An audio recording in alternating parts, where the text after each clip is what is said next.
دو قدم کا فاصلہ تھا دو دلوں کے درمیان۔ پارٹ 13۔ میں جب وہاں سے نکلا تو میرے پاس سوائے چند روپوں اور دو کپڑوں کے جوڑوں کے کچھ بھی نہیں تھا۔ میں نے جو کچھ بھی کمایا تھا ہمیشہ اپنی ذات پر ہی خرچ کیا تھا، لہٰذا میرے پاس اتنے پیسے تھے کہ میں کراچی جا سکوں۔ کراچی میں میرا دوست راہیل رہتا تھا، وہ میرے ساتھ یونیورسٹی میں پڑھتا تھا۔ اس کا ایڈریس میرے پاس تھا، اور راہیل ہی میرا ایسا دوست تھا جس کے بارے میں میرے گھر والوں کو معلوم نہیں تھا۔ راہیل کے پاس میں 2 سال تک رہا۔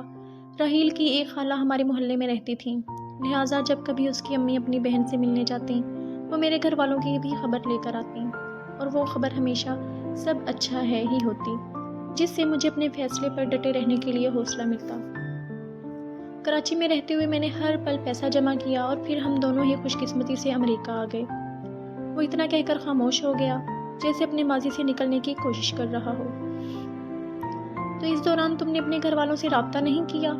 اور رانیہ، اس کے بارے میں کچھ نہیں معلوم کیا؟ سوزن جو 1.5 گھنٹے سے اس کی کہانی سن رہی تھی آخر کار بول پڑی۔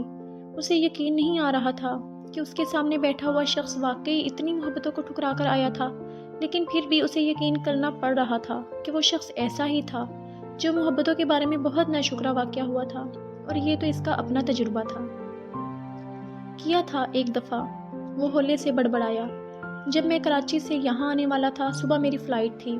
اس وقت میں نے ایک خط امی کو لکھا تھا اور انہیں اپنی خیریت سے آگاہ کیا تھا، اور شاید یہ بھی لکھ دیا تھا کہ اگر وہ لوگ مجھے ڈھونڈنے کی کوشش کر رہے ہیں تو اسے ترک کر دیں، کیونکہ میں کھویا ہوا تو نہیں تھا۔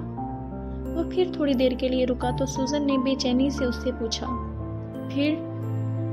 ہاں، وہ چونک گیا۔ پھر یہاں آ کر میری زندگی کے بدترین دور کا آغاز ہوا۔ تمہیں پتہ ہے، ہمارے ملک سے جو بھی نوجوان یہاں آتا ہے تو وہ ہمیشہ اپنے ملک کو برا بھلا کہتا ہے۔ ہمیشہ اس کی زبان پر یہی ہوتا ہے کہ آخر پاکستان نے ہمیں دیا ہی کیا ہے، لیکن اس وقت وہ یہ نہیں سوچتے کہ انہوں نے پاکستان کو کیا دیا ہے۔ اپنی جوانی کا سارا جوش، ولولہ اور لگن یہاں پر صرف کر دیتے ہیں، اور پھر بڑھاپے میں جب ان کا وجود ایسے پھل کی طرح ہو جاتا ہے جس سے سارا رس نکال لیا گیا ہو، واپس چل پڑتے ہیں پاکستان پر ایک ناگوار بوجھ بننے کے لیے۔ میرا شمار بھی شاید انہی نوجوانوں میں ہوتا ہے۔ یہاں پر میں نے اتنی اعلیٰ ڈگری ہونے کے باوجود ایسے کام کیے کہ اگر وہی کام کوئی مجھے پاکستان میں کرنے کے لیے کہتا تو میں بلا تکلف اس کے منہ پر تھپڑوں کی بارش کر سکتا تھا۔ مگر یہاں آ کر میں نے وہ سب کیا جو اپنے وطن، اپنے دیس میں کرتے ہوئے مجھے عار محسوس ہوتا، مجھے شرم آتی، مگر یہاں میں نے کیا۔ بیرے سے لے کر خاکروب تک بنا، صرف اور صرف پیسہ کمانے کے لیے۔ پھر مدثر جو یہاں پہلے سے سیٹل تھا، اس کے توسط سے مجھے ایک مناسب سی جاب ملی، اور آہستہ آہستہ ترقی کرتے ہوئے میں اس مقام تک پہنچ گیا کہ اب میں اس شہر میں بغیر کسی کی مدد کے کوئی بھی کاروبار شروع کر سکتا ہوں۔ یہ تھی میری کہانی۔ اس نے سوزن کی طرف دیکھا۔ اب بتاؤ، میں کسی سے کس طرح محبت کر سکتا ہوں؟ حمزہ، ایک بات کہوں، تم برا تو نہیں مانو گے؟ اس نے پوچھا۔ اب میں کسی بات کا برا نہیں مان سکتا۔ وہ ہلکے سے مسکرایا۔ شاید دل کا بوجھ ہلکا ہونے کی وجہ سے وہ خود کو ہلکا پھلکا محسوس کر رہا تھا۔ اس کی ایک مسکراہٹ میں سوزن کو اپنا دل ٹوٹتا ہوا محسوس ہوا تو اس نے فوراً نظریں چرا لیں۔ حمزہ، تم واقعی کسی سے محبت نہیں کر سکتے، کیونکہ تمہارے دل میں مزید محبتوں کی گنجائش ہی نہیں۔ تم پہلے ہی اتنے لوگوں سے محبت کرتے ہو کہ اوروں کی گنجائش ہی نہیں بچتی۔ حمزہ اس کی بات سن کر سناٹے میں آ گیا۔ تو کیا میں واقعی ان سب سے؟ اس نے سوچا، اور دل کے جواب پر وہ پورا کا پورا لرز اٹھا۔ یہ دل کا کون سا گوشہ تھا جو جاگ اٹھا تھا، اور وہ بھی اس وقت؟ وہ اپنے ہی دل کی آواز سے گھبرانے لگا۔ پورے 3 دن بعد وہ ہوش میں آئی تھی۔ شدید بخار کی وجہ سے وہ 3 دن تک ہوش و خود سے بیگانہ رہی تھی، اور آج جب وہ ہوش میں آئی تھی تو سب کی صورتیں دیکھ کر ہی اسے اندازہ ہو گیا تھا کہ حمزہ واقعی سچ کہہ رہا تھا۔ وہ گھر چھوڑ کر جا چکا تھا۔ اس وقت شام گہری ہو رہی تھی۔ گھر میں یقیناً سبھی موجود تھے، مگر پھر بھی خاموشی تھی، اور پھپھو بھی اسے کہیں نظر نہیں آ رہی تھی۔ حمزہ، کس گناہ کی سزا دے گئے ہو تم ہمیں؟ ہم نے تو تمہیں ہمیشہ محبت ہی دی تھی، اس کا یہ صلہ دیا تم نے؟ یہ اس کی امی کی آواز تھی جو شاید نماز پڑھ کر دعا کر رہی تھی، اور بے ساختہ ان کے لبوں سے شکوہ پھسلا تھا۔ امی، حمزہ چلا گیا ہے۔ اتنا سب کچھ ہونے کے باوجود اس کے دل کو تھوڑی سی امید تھی کہ شاید وہ مذاق کر رہا ہو۔ ہاں وہ چلا گیا، آج پورے 3 دن ہو گئے اسے گئے ہوئے۔ تمہارے ابو، چچا، ولید اور حارث نے اسے ہر جگہ تلاش کیا اور اب بھی کر رہے ہیں، مگر وہ اٹھ کر اس کے پاس آ کر وہ بتانے لگی۔ اس کے کمرے سے اس کے سارے ڈاکومنٹس، کچھ کپڑے اور باقی کچھ چیزیں بھی غائب ہیں، پتہ نہیں کہاں چلا گیا ہے۔ اپنی ماں کا ہی خیال کر لیتا، اس عمر میں جب اولاد کی ضرورت۔ امی، پھپھو کہاں ہیں؟ اسے ایک دم سے پھپھو کا خیال آیا۔ اس بیچاری کو کہاں جانا ہے، حمزہ کے کمرے میں ہوگی۔ وہ اس پر چادر ٹھیک سے ڈال کر اٹھ گئیں۔ میں تمہارے لیے دلیا لے کر آتی ہوں۔ وہ باہر چلی گئیں۔ تھوڑی ہی دیر بعد پھپھو اس کے کمرے میں آ گئی۔ رانیہ کی نظر ان کے چہرے پر پڑی۔ کتنا اجنبی سا چہرہ تھا ان کا، بوڑھا بوڑھا سا، جھریوں والا۔ 3 دن میں انہوں نے بڑھاپے کی سرحدوں کو پار کر لیا تھا۔ انہیں دیکھ کر اس کی آنکھوں میں آنسو آ گئے۔ اب کیسی طبیعت ہے بیٹا؟ یہ فقرہ انہوں نے کتنی مشکلوں سے ادا کیا تھا۔ یہ صرف انہی کو معلوم تھا کہ اس کی یہ حالت حمزہ کی وجہ سے ہوئی ہے۔ ٹھیک ہوں اب تو۔ آنسو آنکھ سے نہیں بہے تھے بلکہ دل میں رواں تھے۔ وہ چپ چاپ اس کے پاس آ کر بیٹھ گئیں اور رانیہ کا سر اپنی گود میں رکھ لیا۔ وہ بغور اس کے چہرے کو دیکھ رہی تھی۔ 3 دنوں میں اس کا سارا خون نچڑ گیا تھا جیسے۔ رانیہ، انہوں نے اسے پکارا، اور وہ جو ان کے لمس میں سکون محسوس کر رہی تھی آنکھیں موند چکی تھی، آنکھیں کھول کر انہیں دیکھنے لگی۔ تمہیں حمزہ بتا کر گیا تھا نا؟ ان کی آواز میں کتنا یقین تھا۔ پھپھو، اس نے کہا تھا کہ میں جا رہا ہوں، لیکن میں نے سوچا کہ شاید وہ ہمیشہ کی طرح مذاق کر رہا ہے اور تھوڑی دیر میں واپس آ جائے گا، مگر پھپھو وہ نہیں آیا۔ کتنا خراب ہے وہ، میں اس سے کبھی بات نہیں کروں گی۔ عارفہ بیگم کے آنسو اس کے بالوں میں گم ہو رہے تھے۔ اگلے دن وہ سوزن کو کسی اور ہینڈسم لڑکے، شاید پاکستانی لڑکے کے ساتھ دیکھ کر حیران رہ گیا۔ وہ سوچنے لگا کہ یہاں کتنی جلدی محبت رنگ بدلتی ہے، اور ایک ہمارے ہاں۔ سوزن اس کی اس طرح دیکھنے سے پتہ نہیں کیا سمجھی، جب ہی ہونٹوں پر ایک دل فریب اور فاتحانہ مسکراہٹ سجائے اس اجنبی سے معذرت کر کے اس کی طرف آ گئی۔ کیسے ہو حمزہ؟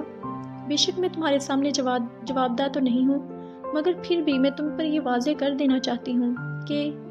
وہ ایک سیکنڈ کے لیے رکی اور حمزہ الجھن بھری نگاہوں سے اس کی طرف دیکھنے لگا۔ آخر وہ کس قسم کی وضاحت دینا چاہتی تھی؟ تمہیں معلوم ہے نا کہ ہماری سوسائٹی میں بے غرض محبت تو تقریباً ختم ہی ہو چکی ہے۔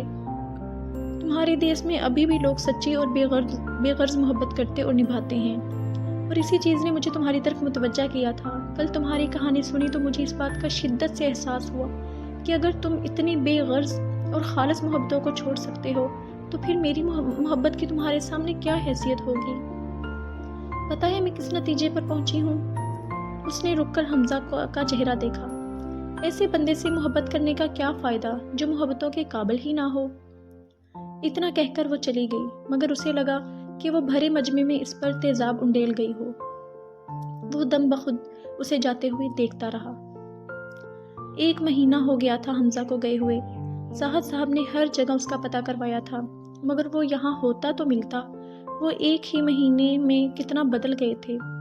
دادو اور پھپھو تو اپنے کمرے میں سے ہی نہیں نکلتی تھیں۔ صرف ایک شخص کے چلے جانے سے یہ ہنستا بستا گھر کیسے ویران ہو گیا تھا۔ آم کا پیڑ بھی کیریوں سے لدا ہوا تھا، اداس اور دل گرفتہ سا لگ رہا تھا۔ ولید بتا رہا تھا کہ اس دن وہ شاید اماں کے کمرے کی پچھلی کھڑکی سے ہماری باتیں سن رہا تھا، اور میرا خیال ہے کہ وہ آدھی بات سن کر ہی چلا گیا تھا۔ اسی لیے بڑی ممانی زاہد صاحب کو بتا رہی تھیں۔ ان کے لہجے میں موجود افسردگی ان کے چہرے سے بھی عیاں ہوگی، یہ رانیہ کو دیکھے بنا ہی معلوم تھا۔ آپ زیادہ ٹینشن نہ لیں، اپنے آپ کو سنبھالیں، ورنہ اماں اور عارفہ کا خیال کس طرح رکھیں گے اور انہیں تسلی کیسے دیں گے؟ اور مجھے کون تسلی دے گا؟ تم نے سوچا میرا بڑا بیٹا مجھ سے ناراض ہو کر چلا گیا ہے؟ میں تو اس دن صرف مذاق کر رہا تھا، ایک چھوٹا سا مذاق۔ زندگی میں پہلی دفعہ میں نے مذاق کیا تو وہ مجھ سے ناراض ہو کر چلا گیا۔ وہ خود بھی تو ہر کسی سے مذاق کرتا رہتا تھا، تو پھر میرے مذاق کا اتنا برا کیوں مانا اس نے؟ ان کی آواز بہت کمزور تھی۔ رانیہ کی آنکھوں سے آنسو بہنے لگے۔ کیسے سکون سے رہ پاؤ گے حمزہ، اتنی محبتوں کو دکھ دے کر، اتنی محبتوں سے تعلق توڑ کر؟ آسمان پر گھروں کو واپس جاتے ہوئے پرندوں کو دیکھ کر اس نے دل سے اسے مخاطب کیا تھا۔ تم نے کہا تھا کہ جب زندگی تنگ ہو جائے تو تمہیں پکاروں، مگر حمزہ میں کیا کروں؟ تمہارے جانے کے بعد تو میری زندگی ہی نہیں رہی، تو پھر تنگ اور دشوار ہونے کی شرط کیسی؟ یہی وہ گھر تھا جہاں ہر دم ہنسی بکھرتی تھی۔ خوشیاں تو اس گھر کی ایک ایک اینٹ ایک ایک دریچے سے لپٹی ہوئی تھیں، قدم قدم پر کہے بکھرے تھے۔ کیا یہ وہی گھر ہے؟ زاہد صاحب نے اپنے کمرے کی کھڑکی سے رانیہ کو چھت سے اترتے اور اپنے کمرے کی طرف جاتے دیکھا۔ گو کہ وہ پہلے بھی زیادہ نہیں بولتی تھی، مگر اب تو جیسے کان اس کی آواز سننے کو ترس گئے تھے۔ 2 سال کس طرح گزرے کوئی اس خاندان سے پوچھتا۔ عارفہ ہر دستک پر دروازے کی طرف لپکتی۔ رانیہ فون کی گھنٹی پر جہاں بھی ہوتی فوراً حاضر ہو جاتی۔ آم کا پیڑ ایک دفعہ پھر پھل سے لدا ہوا تھا۔ ساون کی آمد تھی۔ بارش سے آم کے پیڑ کے گرد کیچڑ سا ہو گیا تھا۔ عمار، عدیل اور شارق وہیں بارش میں کھیل رہے تھے۔ عائشہ اور رانیہ انہیں ہی دیکھ رہی تھی۔ ایک بھولی بھٹکی مسکراہٹ رانیہ کے چہرے پر پھیلی ہوئی تھی۔ ایک دوسرے کے پیچھے بھاگتے ہوئے اچانک وہ تینوں ایک دوسرے کے اوپر گرے۔ رانیہ کے چہرے پر آئی ہوئی مسکراہٹ یکدم سمٹ گئی۔ منظر بدل رہا تھا۔ حمزہ ولید اور حارث کے پیچھے برستی بارش میں بھاگ رہا تھا۔ ابھی ابھی اس کی آنکھیں اس منظر کو کھوج رہی تھیں۔ اس کی آنکھیں جل اٹھیں۔ کتنی مشکلوں سے، کتنے جتنوں سے خود کو سنبھالا تھا، مگر یہ ساون سب کچھ درم بھرم کرنے پر تلا ہوا تھا۔ یہ ساون ہر دفعہ اسے اسی طرح تنگ کرے گا، یہ تو طے تھا۔ پھر کچھ دن صرف ہوئے اسے اپنی روٹین میں آنے میں، لیکن وہ کاغذ کا ایک ٹکڑا ایک بار پھر ان کی زندگیوں میں طوفان لے آیا تھا۔ پھپھو نے رو رو کر اپنا برا حال کر لیا تھا۔ عدیل بھاگتا ہوا آیا تھا، ہاتھ میں خاکی رنگ کا لفافہ اٹھائے۔ پھپھو پھپھو۔ دروازے سے داخل ہوتے ہی اس نے نعرے لگانے شروع کر دیے۔ اس کی آواز خوشی سے کانپ رہی تھی اور چہرہ تمتما رہا تھا۔ پھپھو، حمزہ بھائی کا خط آیا ہے۔ لمحہ بھر میں سب اس کے گرد جمع ہو گئے۔ پیاری امی، کیسی ہیں آپ؟ یقیناً اتنے پیار کرنے والوں کے درمیان آپ کو اپنے گستاخ اور نافرمان اور ناکارہ سے بیٹے کی یاد کم ہی آتی ہوگی، مگر پھر بھی کم ہی صحیح یاد تو آتا ہی ہوگا، اسی لیے آپ کو خط لکھ ڈالا۔ میں خیریت سے ہوں، اور پلیز اگر مجھے ڈھونڈنے کی کوشش کر رہے ہیں تو ترک کر دیں، کیونکہ میں آپ کی پہنچ سے بہت دور ہوں۔ مجھے معلوم ہے کہ آپ کا خیال رکھنے والے وہاں بہت ہیں، لیکن پھر بھی اپنا خیال ضرور رکھیے گا۔ میں آؤں گا ضرور آپ کو لینے کے لیے، کب یہ مجھے بھی نہیں پتا، مگر اگر میں نہ بھی آؤں تو آپ کو کوئی خاص فرق تو نہیں پڑے گا، کیونکہ اس گھر میں آپ سے پیار کرنے والے، آپ کا خیال رکھنے والے بہت ہیں۔